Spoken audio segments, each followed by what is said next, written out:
Welcome to Inside The Octagon. I'm John Gooden alongside our resident analyst Dan Hardy, and our focus is on one of the most anticipated rematches of all time, Conor McGregor versus Nate Diaz. Part 1 certainly did not disappoint. The notorious one's golden touch curtailed first by Diaz's striking, then finished by a swiftly executed rear naked choke. It was McGregor's only defeat in the UFC, but let's not forget it was 2 weight classes above his usual featherweight stronghold. McGregor was immediately keen for a rematch, and the Stockton bad boy was only too willing to accept another huge payday.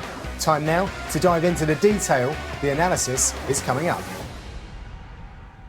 So Dan, UFC 202 is upon us. The main event, the notorious Conor McGregor versus Nate Diaz. The facts and the stats are before us. There are some very different physical statures here. There are. The thing that we're going to be talking about is the reach, obviously. Now, Conor's got a very long reach for his height at 74 inches. That's really a welterweight reach.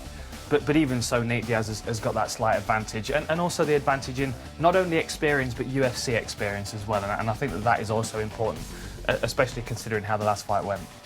Lots of submission wins as well, to his credit. Something that Conor hasn't had in the UFC because he maybe doesn't need to get it done that way. No, maybe not. We shall see. But let's get into it then. And a really great place to start. We have to start there, is the first fight. What better bearing are we going to get on this rematch than taking a look back at some of the action? Well, honestly, we could talk about this all day. I do want to talk in depth about the fight throughout. So we're going to start with the first round. There were a lot of interesting talking points for this. Obviously, the weight class is something that we'll discuss a little later on, but just the way that Conor approached this first round, he wasn't as fluid and as loose as he normally is. There was a lot of investment in that left hand, and you're going to see that constantly whizzing past Diaz's head, mainly because Conor's used to fighting orthodox fighters, and the way he throws his left hand is punching into his opponent, where, as you'll see in a lot of these punches, they either whiz past his head, he's slightly out of reach, or when he's clipping Nate with the punch, it's actually just skimming the side of his head because Nate's peeling off. Yeah. Now, at the end of the round, Nate finished with a takedown, but the moral victory was won by Conor, who obviously ended up on top and established a good position, at least for a few seconds. So that gave him confidence. With a fresh mind, he was comfortable on the floor. And he won that first round, right? And in my opinion, he won the first round. Probably not coming out looking as fluid as he has done in past fights, on the judges' scorecard, still did very well. I would say so. Activity, octagon control, pressure, aggression, they were all Conor's. And a part of me wonders whether he put that pressure on Diaz knowing that he took the fight on short notice, knowing that he turned the fight down at 155, maybe he's not in shape, so if I come out hard and push the pace early, I might be able to get the finish. OK, he's predicting an even slower start from Diaz. Yes, yeah, who's a notorious slow starter. This is. I just want to focus on the left hand because this is what I was talking about. Now, watch as the left hand comes over from Conor. You're going to see it clips Nate right on the side of the head. But what you can see at the same time is Nate's head just turning away. He's turning this direction, but you've got to remember his front foot, his right leg is his pivot leg. So any punches that are coming over in this direction, when they're hitting his head, he's got the option of peeling off to one side. What you can see here, I know it's quite blurred, but you can see him throwing that real lazy slap right hook, the Stockton slap. He uses it as a counter as well. So as McGregor's progressing forward with the punch is glancing off his head, which is why he got cut but wasn't knocked out. But he's also coming over the top with this big slap. His check hook. Yes, his exactly. Stockton check hook. And because McGregor and Diaz throws his left hand the same, but because he's so overextended, he doesn't have an option to come back with something else. Right. Now, an addition to his game in this situation would be to step forward into a different stance, but we've not seen that evolution in McGregor's game. So when he throws that overhand left and it misses or skims, he's wide open on this side. And that slap hook was just getting his attention over and over again. And for someone like McGregor, he's going to feel quite embarrassed that he keeps getting clipped, he keeps getting knocked off balance. I mean, it's just skimming him across the top of the head. It's not really damaging him, not hurting him. But most of the Diaz punches are the same type of shot. They're not the kind of thing it's that... attrition. It is. It's an accumulation of damage. It's an accumulation of wear. And this is what we saw in the fight. Again, look, just clips him on the brow. This is where he started to have success, when he stopped chasing the left hand, when he started to wait for Diaz to come in and then slipping off to the side. You said it earlier, he's got great head movement. Really good at slipping and getting out of the way. But because he was chasing the left hand, it was easy for Nate to read it. So he was moving out the way, he was pivoting on his front leg, and he was just slapping him with that lead hand. You've also got to think that if you're McGregor, A, you think you're going to knock him out in the first round. B, you've said you're going to knock him out in the first round. And C, you know you knock people out with that left hand in the first round, so why would he not invest in it? And every time he's throwing it, because he's clipping Nate Diaz with it, there's no reason to stop and to adapt. He just didn't feel like he was landing it cleanly, although he was landing it. So there was no change. He constantly kept chasing that left hand. Now, the times in which he did adapt, which we saw a little in the second round, were the intercepting left hands, the ones where he slipped off the side, of course. But by this point, there we go, there's a good counter. Nice. But by this point, he's invested so much energy already that Nate's starting to feel quite comfortable. He's already got a round in the bag now. He's still breathing comfortably. The punches that are landing are just clipping him. Now, the Diaz brothers bleed quite a lot anyway, so that's not a psychological impact on him like it would be another fighter. So what he's focusing on is these shots that are not landing. There's the shrug. I'm taking you shots. I've taken your best in the first round. Now I can see you slowing down. And this is where the Diaz avalanche starts. When you can stand in your punching range with no respect for your power and start slapping you back. And then he lands that one shot that changes the fight. And you can see then McGregor starting to unravel. But Diaz feeds off this. He knows this. Like I said in the earlier breakdown that we did before this fight, it's very difficult to convince Diaz that he's going to lose the fight if he already thinks he's winning. And you can see it. As soon as this avalanche started, there was no way McGregor was keeping him off. Pressure up against the fence, which I think is going to be useful in the second fight with the additional weight advantage. But the pressure of the hands, the long slapping attack, you just can't keep that off you. It's suffocating. And even if you're there not taking shots, you're still quite conscious of what's going on. The constant accumulation, the constant turning of the head and having to readjust your balance is a taxation on your cardiovascular system, which is exactly what we saw with McGregor there. I don't think that he was beaten while he was on the feet. I just think his cardio was sapped. I don't think he was necessarily rocked. I just think he didn't have the energy to recover from it, and Nate Diaz didn't give him the space. Before we go on to what happened just in the latter part of that round, we want to go back to a little conversation that happened between two gents by the Thames. Nate Diaz and Nick Diaz are both the same. They will back you up against the fence and they will just slap you until you get frustrated and shoot because there's nothing else that you can do. Turning strikers into wrestlers. Yeah. They all turn into wrestlers, I think, was what Nate Diaz said. So he knew that this was going to happen. And that durability that both Nathan and Nick have... obviously saw this coming. Yeah, and that Cesar Gracie black belt is their safety net because they can then confidently push forward with their boxing, work themselves into range, and if they stop an opponent on their feet, wonderful. But the options for the opponent are either to stand and stay in a trade-in situation or shoot a double leg, which then obviously plays directly into their game. And this is what we saw. Now you're seeing Nate's got no respect for Conor's power at this point. He's walking him down. The shots that he's not taking on his hands, he's taking on his chin and he's shrugging them off. So then we see this. Now, I want to talk you through this because I've watched this over and over and over again. This is lovely stuff. There are so many things that Nate Diaz does in the preparation for the finish that, well, certainly when I watched it on my little iPhone in an internet cafe in Peru, I missed a lot of this stuff. You know, I watched it on a big screen several times and I want to point a few things out to you. I don't think people give the credit to Diaz for what he achieved here. No.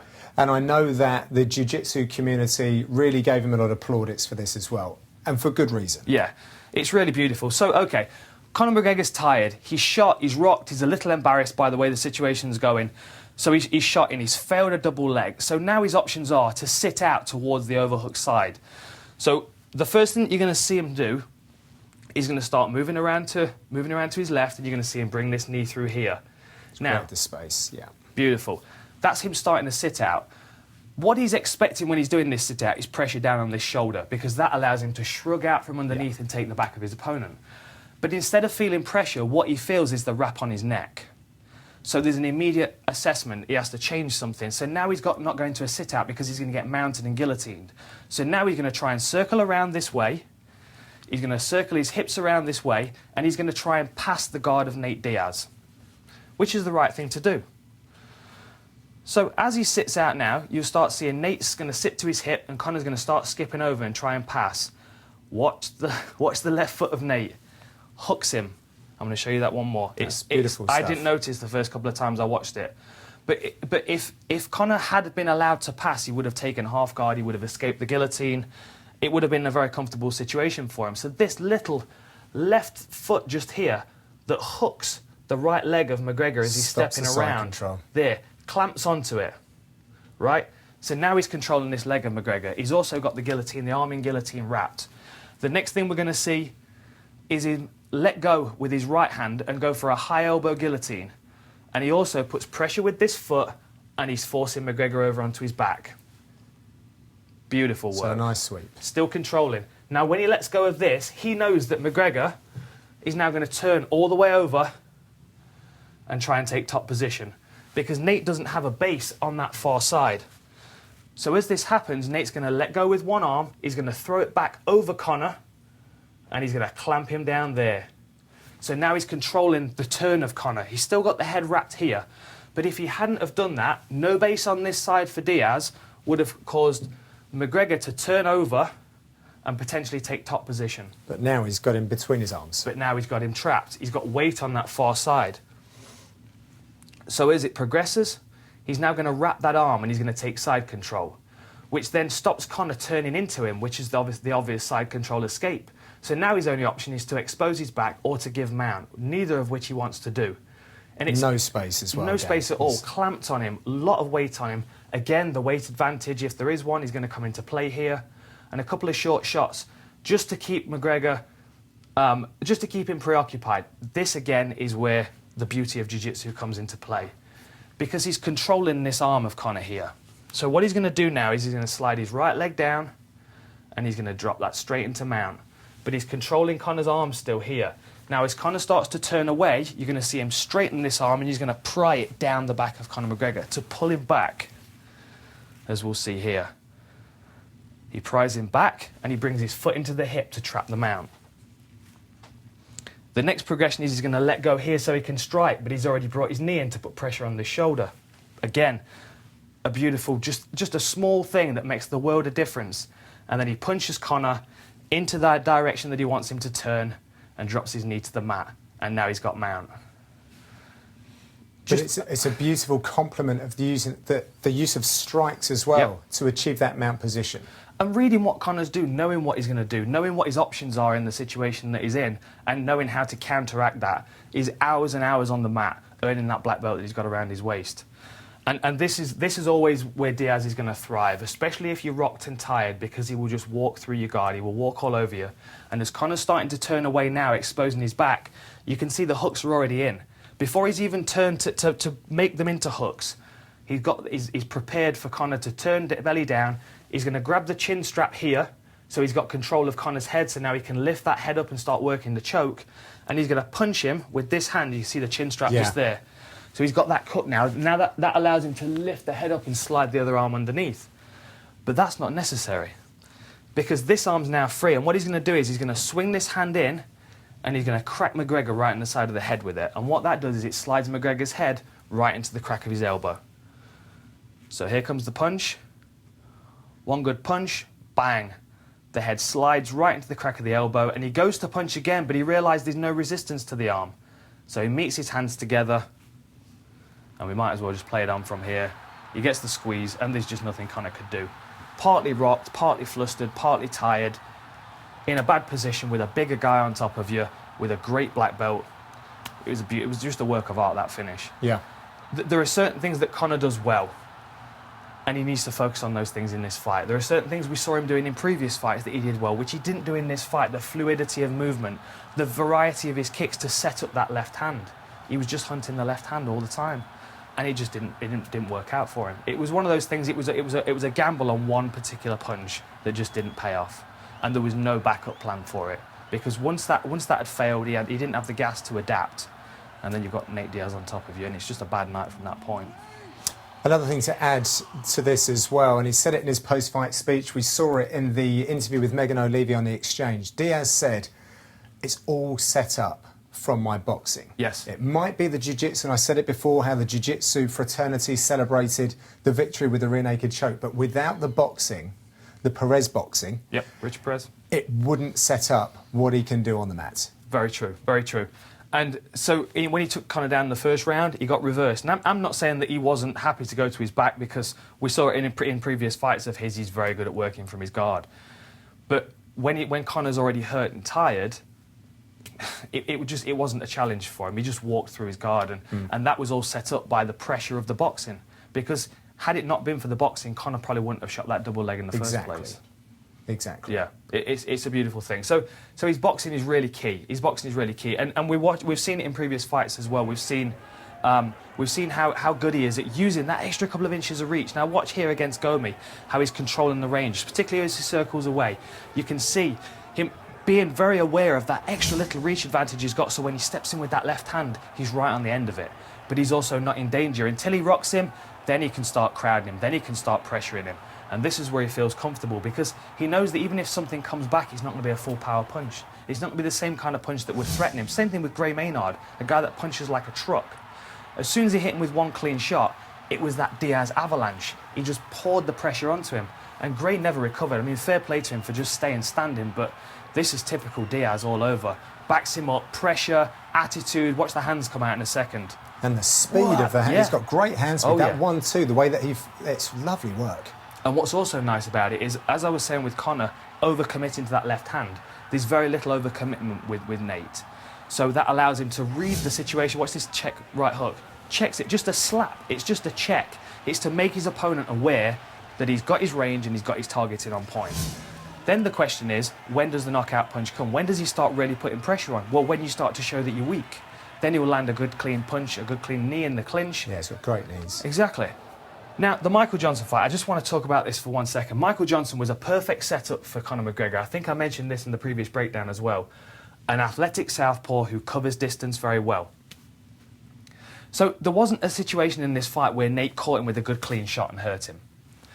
This fight was all about maintaining that range, rolling off that overhand left. Yeah. Boxing. Allowing that real basic boxing style to show through. I mean, I love the attitude as well. Plus all of that as well. Yeah, of course. I love the attitude as well. But ultimately, you look at the punches he's throwing, it's a jab, cross and a hook. Yeah. There's no more real variation to it until you start to get backed up and start to show your weaknesses.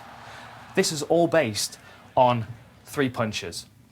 Now, remember me talking about McGregor throwing his overhand left? We've said it before, the big arching punch. We see it there as well. And the reason I picked this particular clip out is because I want you to focus on all the weight being on the front leg of Nate. The one weakness that has been shown over and over again in Diaz's game is that he doesn't check low kicks. Watch the RDA fight. He eats him alive with low kicks. And it was something that he's just never seemed to address because he's got such a long stance. Everything is built around that style of boxing. So to then shorten his stance to check low kicks would change his whole game. Okay. It's a very difficult thing to adapt when you're at this level of the sport, to try and grasp a new style of fighting. So this is just a hole in his game that will probably stay throughout. So if Conor can work that front leg, that may be a real benefit to him. We did see the effect in the RDA fight. But I just think it's very interesting how they both throw their left hand really extended. And they're both susceptible to that low kick. I look back at some of Conor's earlier fights, the Janssen fight from before he was in the organisation. He took a number of kicks, and a bit like Robbie Lawler, we just saw his leg just flying out to the side because he wasn't checking them appropriately. It's a strange thing, and I have to wonder, I mean, a lot of the time southpaws tailor their game to fight unorthodox fighters. There's always more orthodox fighters in the gym to work with, so it's very easy to work your technique specific to an orthodox fighter. So when you switch someone to a southpaw, now you can see here, because the stance is different, because Johnson's a southpaw, as that punch is hitting him, now the Conor McGregor punch was just glancing off him, which was allowing Nate to circle this way, away from the punch, and counter with this hand here. So he would counter with that hand there, he would slap with it. Nate did a good job of adjusting his stance, so he's standing slightly across the front leg of his opponent, so he's actually punching into them. And if you watch any of Conor's fights against orthodox fighters, you switch Johnson's stance here to orthodox, and you'll see the punch is going into the opponent instead of across them. Okay. That, I think, is the issue with the left hand in this fight. So it's the person that can adapt quickest to land that left hand is going to be going to control this range for sure. Right. Boom. A little wiggle of the ears as well. Always nice to finish a punch with a wiggle. Conor McGregor, you're taking everything I work for. I'm gonna fight your ass. You know what's the real fight? What's the real money fight is me, not these clowns that you already punked at the press conference. Don't no one want to see that. You know you beat them already. That's the easy fight. You want that real. And that, Nate Diaz, is the most confident and most aggressive Nate Diaz I've ever seen. He picked Conor McGregor out as a real issue, not only with him and with the division that he was in, but with the sport generally. He didn't like the way the sport was going, so he made a point of calling Conor McGregor out. So then when RDA had to pull out, he was the obvious replacement. He talked himself into the fight. And just like he said, I'm not one of these guys that you punked at the press conference, knowing that McGregor gets that psychological advantage that he won't have over Diaz. He, as we said before when we were Thames side, makes it so personal. Is you're taking from me, which I thought was a very interesting perspective. And Nate Diaz has shortcut his way to absolute stardom. And with stardom comes interest. With interest comes questions from Twitter. Yeah. So, what do we have? Let's have a look. I think we're going to go with top left. Killer Kid Kano. Love that. Yeah. So, what does Conor have to do to combat Nate's reach and size? Well, before you get into it, Dan, a couple of things to consider. For the very first time, the McGregor camp, or SBG, have prepared for a specific opponent. John Kavanagh has always spoken about being very adaptable, not preparing for specific body types, but they've done it very differently. Yeah. And we'll have a look at it right now, and a couple of the sparring partners. This is the Jujitsu sparring partner for Conor. Dylan Dennis, very good. And he's very a real good. high-level guy. He's also been using some Irish Olympic boxers as well. So we see a very big difference in the way that Conor McGregor is preparing for that reach. Yeah. But there is a point when you're competing at professional sports, particularly in individual combat sports, where you get to the top and you can't be so much greater than everybody else. It's very rare that you get someone like an Anderson Silva that comes in. I'm not saying Conor McGregor isn't that guy, but you have to look at your opponent. You have to read into their game and see what they can offer you. And this, in my perspective, is not a detriment to you as a martial artist. I don't think you should just prepare for everybody, because it would be impossible. You have to look at an opponent that you're facing and go, okay, what problems do they present with me, and how do I work it out? I mean, that's a part of being a martial artist, is being adaptable. Now, if your training camp is not adaptable, how are you going to be adaptable in the fight? So I think this bodes well for McGregor. I think he's showing adaptability in his preparations, and therefore that's going to lead to adaptability in the fight, and that is really what he's going to need against Nate. I think the reach thing is the only area that they perhaps didn't have ticked off at SBG, because we know that McGregor's been training with welterweights for a long time. Cathal Pendred, former UFC fighter Gunnar Nelson. Then there's Arnie Isaacson, another guy from the scene. Big, strong bodies that he's been working with. But that Southpaw tall, lanky fighter was just something perhaps that they didn't have an abundance of. Yeah, and to find somebody as well at a decently high level of boxing, like you can see, has gone out and found good level boxers to bring in and mimic that style in some way. It's not an easy person to prepare for, really. It's not. Even just being a southpaw alone, but let alone his size and reach as well. It does make it difficult for McGregor, and it is important to adapt to his training camp. As I talked about in his previous fights, there were a lot of things that he did in those previous fights which we didn't see in the Diaz fight. Yeah. And I think a lot of these were due to the fact that he was fighting guys that he did have a reach advantage over. So when he's starting chipping away at these guys, you can see that there's a fluidity in his movement. We were talking about the left hand. Look at this. Look how he throws it across, but he's punching into his opponent. Now, if you're throwing that against a southpaw, who can then circle off in this direction, that really leaves you open and exposed. It's very difficult to come back from that. Whereas when he's fighting an orthodox fighter who's backing up towards the fence in the way that McGregor is programming them to, he's punching them basically into the fence. And this was something we saw consistently with a lot of his fights. With the Seaver fight, the Brandao fight ended the same way, punching across his opponent into the fence. And you said off camera just before we started filming, typical boxing is your trainer would tell you to try and circle your opponents on to your power hand, but actually it works a little bit different for McGregor. It is different, and I'm not exactly sure why. It's something that I would love to have a conversation with him about, but more than anything, I think it's just how he's grown into his style. He's read the way that people move. They're moving away from that left hand because they know there's power in that left hand. Yeah. Everything that Conor throws, he's gearing them towards that direction. He forces them, and he controls the octagon so well. And it's also important to note that he has got great takedown defence, which He's not necessarily going to be important in this fight, but it is going to give him the confidence to throw, like it did in the first fight. But all of his game is based around forcing them away from that left hand, but into the fence. So when he punches his opponent, he punches into them. And that's something that he wasn't able to do with Nate, because he wasn't able to force him in this direction, because Nate was constantly circling, obviously, in the direction that a southpaw fighter would. It's a very different dynamic. And the creativity that he showed in earlier fights, a beautiful uppercut. That's one of my favourite things that Conor does. It's one of the best punches he's thrown in his career, in my opinion, because he just set it up perfectly. Max Holloway is expecting the left hand, so Conor plays into that. Now, he didn't really use any setups for the left hand. He kept throwing it over and over again against Diaz. But here, he's going to fake the left hand, which means he's going to get, there's the fake look, and he gets the same reaction that he's expecting to block the left hand, and then comes with the lead uppercut instead. Really nice. Saw against Brimmage's debut that he has a wonderful uppercut. Great uppercuts. There was just no diversity in his game, that was my point. Just hold that for a second then, Dan. So just on that point of diversity, do you think that Conor is going to be as diverse, given that he has shown his hand a little bit and said that he wasn't efficient with his energy? Now, a lot of these techniques mean more energy for my liking. Yeah. What's your take? I just think he's got to manage it. He's got to invest his energy better.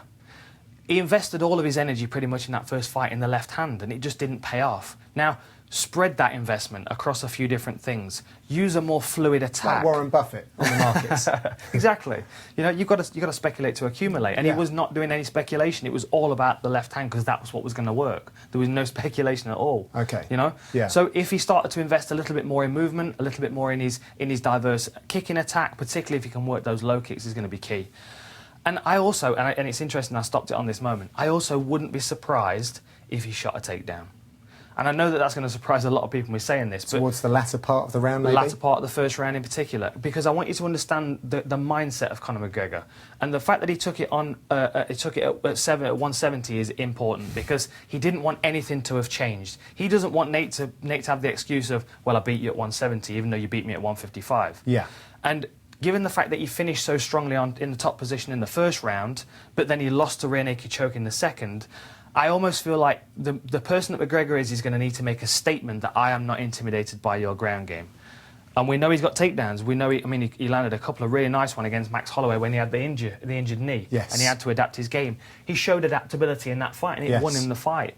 There was no adaptability in the McGregor fight, in the first fight with Diaz. And because we didn't see that adaptability, by the time it was too late to adapt, the fight was already lost. We win or we learn, I think, is one of the mottos of the SBG gym, which, again, it sort of throws to adaptability. Yeah, and there's a lot of lessons to be learned from that first fight. Now, just his approach to this fight against Aldo was different. He looked so much more respectful to his abilities. He's so much sharper on his feet, moving in and out. Smaller steps so that you're more able to react. Not plodding, not walking Nate down like he was in that fight. He's on his toes, he's moving, he's ready to counter. We didn't see any of that against Nate, because I feel like he felt like he needed to put pressure on him, partly because he took the fight on short notice and he may start to fatigue quicker, and partly because of the reach advantage. Conor's going to go, well, he's got a longer reach, so I'm going to need to get inside. I'm going to need to put pressure on him. And because he has good head movement, I think he was going to rely on that to get him inside, but he just didn't use it enough. Now, a lot of people are going to be talking about the stuff that Nate Diaz brings, and we saw at the very start, the facts and the stats, that submission wins count that he's got.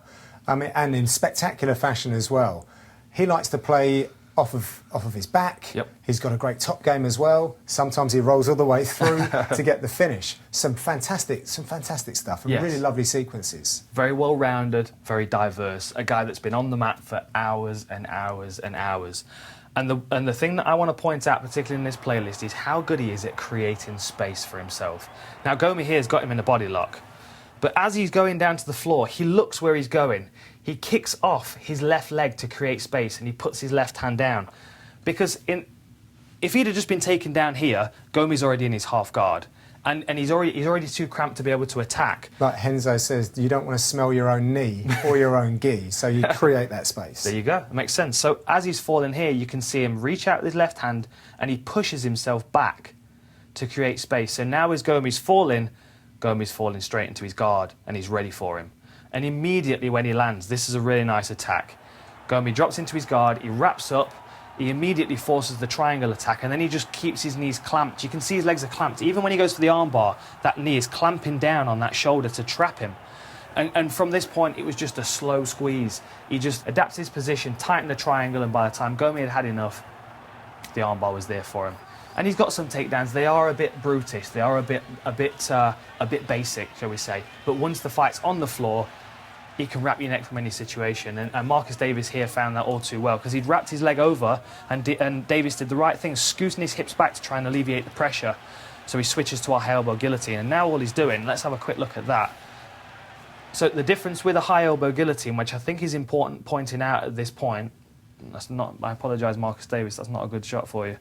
But in a regular guillotine situation, he is trying to pull his hand, his wrist up. Now he's trying to push it. So there's only a certain point that you can go with this. There's only a certain amount of squeeze. From here, and go all the way. Cup and saucy. So he doesn't even need the pressure of his legs in this situation to put that squeeze on. It's like an octopus, isn't he? Very much so. And then in the Jim Miller fight, a situation where he put a lot of pressure on a guy, a very well-rounded mixed martial artist, lands a great elbow, and then Jim Miller shoots out of panic. Nate creates space, bumps his hips back to then wrap the high elbow guillotine. And then as this position progresses, obviously Jim Miller's trying to get out of this, trying to get back to his feet. Nate rolls him over, takes the man to position, and poor old Jim Miller pushes his mouth guard out so he can breathe and gets his tongue caught between his teeth, and gets a real gruesome finish for Nate Diaz. Just beautiful adaptability of his ground game, and he shows that in every area of his game, but the one area where he's more adept is obviously on the ground. Yeah. Oh, I cannot wait for this. It's a great fight. Fight of the century. It's going to be awesome. Fight of the century? It's got to be. It's got to be. And no matter what happens, I want to see it again. I would watch these guys fight every week, because there are so many different factors at play that even this one fight is not going to answer all of our questions. There are going to be so many things that are going to be left unsaid even after this one, I think. The beauty of mixed martial arts. Love it. And what adds a bit more beauty are the rest of the fights on the card. So let's take a look at what we've got going on in the prelims. So Artem will look to keep it flowy as they kick off in that featherweight division. But I really like this welterweight contest between Neil Magny and Lorenz Larkin. It's a really exciting fight, and you've got to think it's integral to the welterweight rankings as well. I mean, one of these guys, if not both of them, are going to progress into the top 10 soon. And Raquel Pennington, Elizabeth Phillips as well, two ladies that would embrace a fight in a phone box. That's going to be a really fun one to watch. But look at the rest of these fights. Spoiled for choice. Unbelievable main card. It's not a pay-per-view unless you've got Cowboy on the card, is it? I'm fighting at welterweight again against Rick Story. That's another interesting matchup in the welterweight division. Cerrone's really establishing himself in a weight class up now, and it seems to suit him. Cannot wait. Can be a good one. Well, we are just about done here, but we'll be back with another one-round challenge on Rumble's fight with Glover Teixeira. Once again, we appreciate all your comments, so please keep them coming in the section below. Enjoy the epicness of UFC 202. I know we will, and goodbye for now. Conor McGregor, the real money fight is me. I'm just the best there is, and that's it. What are you gonna do? You'll do nothing. Conor got his ass beat. That's it! He's got the choke! I'm not surprised. Better step it up for this one. Nate, rest up. The king is coming. Oh! Conor McGregor! He slapped him!